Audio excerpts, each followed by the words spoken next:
Okay, boys and girls, early morning. It's 8 o'clock on Monday. I've already done a breakdown for the guys in the squad and kind of give them a rough idea of what's going on. But also, if I flick this over, the chart of choice, which is what I've just done, is oil, which I did when I was down at the lodge here. And if we come through the comments, there's Rokes. Well, salute to you. Is asked if I would do oil with an Ichimoku cloud. Okay, we shall. We shall. You shall go to the ball. So, what's going on with it? Well, at the minute, not a lot. So, just got to wait a second. So, I'm going to pause the camera for about 5 minutes or so. And then I'm going to get into it. Why? Because it's going into the open. And I just want the market to settle down a bit. So I'll come back in just a second. Okay, guys. So I've let the market settle down for 10 minutes or so. And while I was doing that, sitting working out what's going on. Now, I've already done Bitcoin this morning. And I've worked it out to be a sell. It's a C trade, so it's about 20 pips. It's not the best because it's saying it's risky. It's risky because it's early morning. Don't like trading in and around the opens. But oil's not quite as affected as, say, cable and euro dollar, etc. Anyway, so we're looking to sell this thing. Now, I mentioned that we're looking at the Ichimoku cloud. Now, the Ichimoku cloud is a strange indicator. It's not something that I use a lot, but it's something that can be worthwhile. Now, if you're looking at it down on these lower time frames, they are quite difficult to work out, but there's certain characteristics in it that you can look at. So you can look at the cloud and where it's twist. Now, the twist here is called a Kumo twist. It'll show you the general direction of where it's going to go. So at the moment, this is red, so it's agreeing with me. Where you really want to be using the power of this thing is out on your hourlies. And what we can see here is it's below the cloud and it is looking at signs of selling because the Kumo twist has gone red. Now, there are other elements to this, which are these things. So the span A, span B are what sort of make up your cloud covering it. And it's the outer arms, a bit like a Bollinger Band, if you like. Now, you've got these here, the Tikin, the Kinju, and the Chiku. I think that's how it's pronounced, not rightly sure.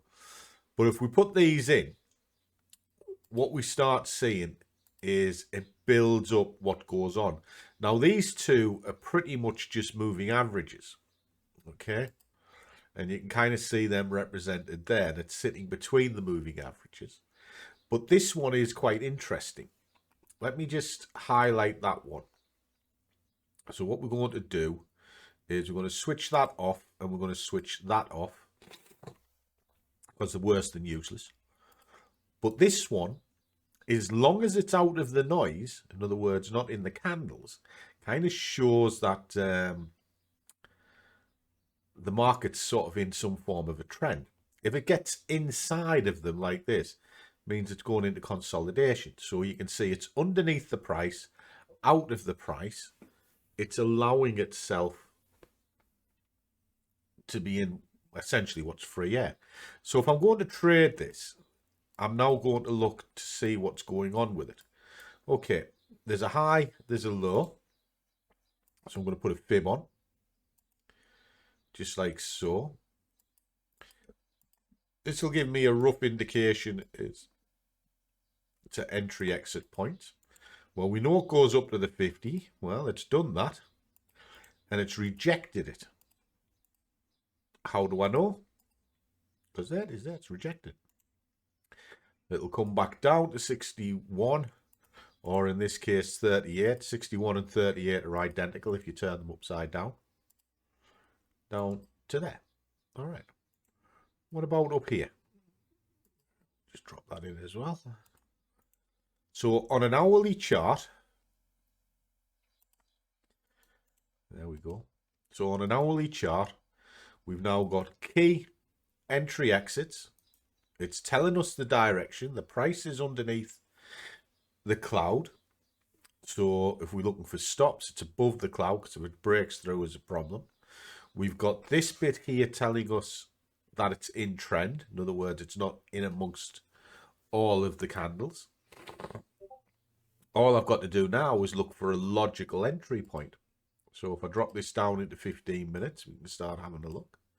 So is it kind of here?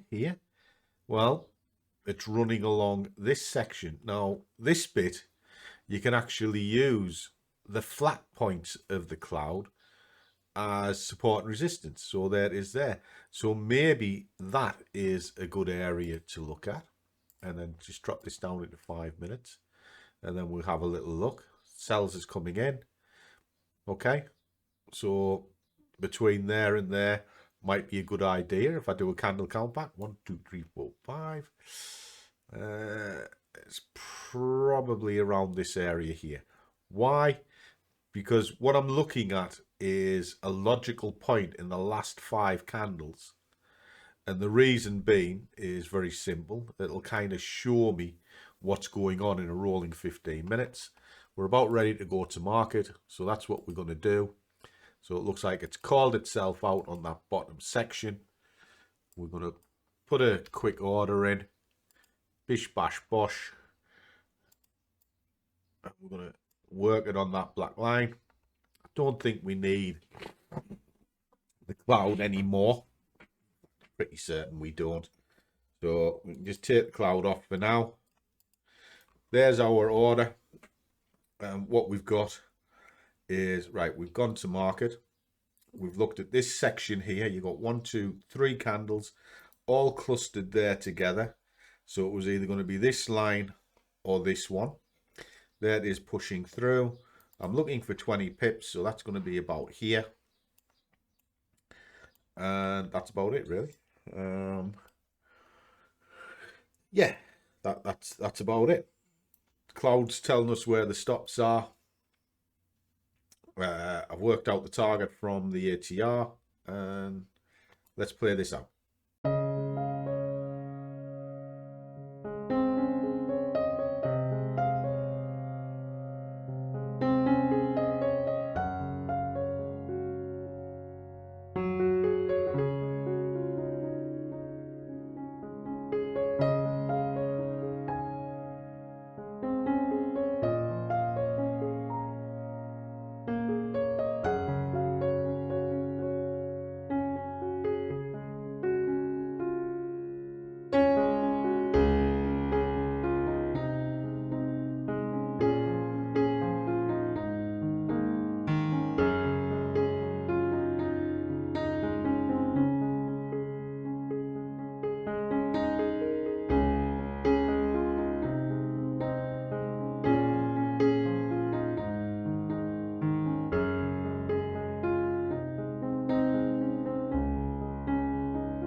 Okay, guys, just gone 10 o'clock. There's been a bit of a shift in the pattern of this.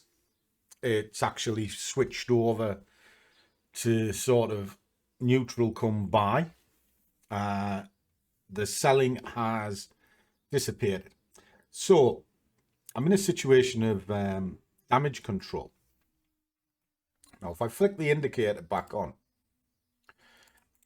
which is the Ichimoku, what we're going to do is we're going to move this out back to the hour and we're going to have a look at it. Well, at the moment, you can see it's starting to push up. Now, earlier on, when I was doing the analysis, this was pretty much a good sell, which was here. All right. And it did sell off for a couple of hours. It's now changed and up, but it's still below the cloud. This has now creeped into the cloud, telling you there's stagnation. What that means is it could potentially look to run to break through. So we're going to come down slightly into 15 minutes. It's holding above the 15-minute cloud. This is green. This is back in there. Take it on to 5 minutes so we can see what the score is. It's green. So the moral of the story is we're going to look to get out. So we take some profit. And now I'm going to look damage control and I'm going to DCA to get out. I've got money in the bank now. I just want to get out. So it's not as difficult as it seems.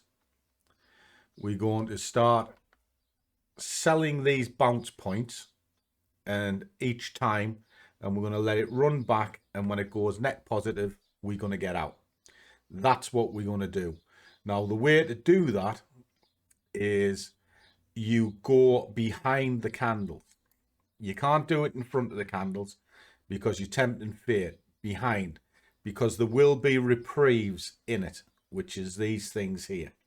Okay, so what we're going to do is we're going to look to catch the pullbacks and we're just going to get out. So that's what I'm going to do next. So it might take me half an hour or so, maybe it's an hour, but we will get out.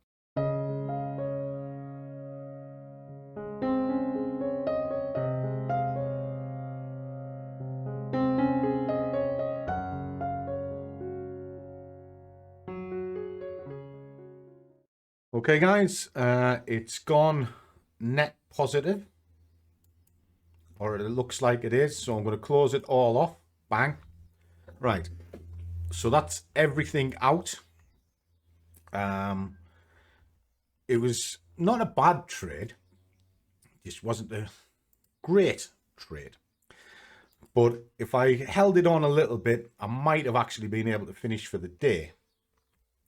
But because the dynamics of this have changed, it's best just to get out and reassess. Now, I hate trading Monday morning. I'm only doing it because I saw little Kojak was looking at it in the Discord, and also I was requested to do it. Now, one of the things with trading is, let me just make certain, yeah, it's out. My tickets are out. And there we go. So we sacrificed 62 quid, but we've got 164. Now, how do I put this? Right, let me just come back, because you get everybody going, you should have held it, you should have cut it off and all this. I don't give a toss. I really don't. Right? Look at this situation here. Right? This is tried so many times to push higher. It can't. The general flow of this is down. However, the problem with oil is, if it moves aggressively, and it's going to come up to this point here, and it will. I can see that because this is here. That's its next running point. Now, all of these blue lines represent where I'm going to work the trade. As long as it stayed inside of that range, I'm more than happy. Now, the next part of it was, if I start flicking on the indicators, as long as it stayed underneath this cloud and that was red, I was going to hold the trade. Now, when it comes to stops and one thing and another, you know, a stop has one job: protect the account. That's it. I've already put into my thought process how much I'm willing to pay for this.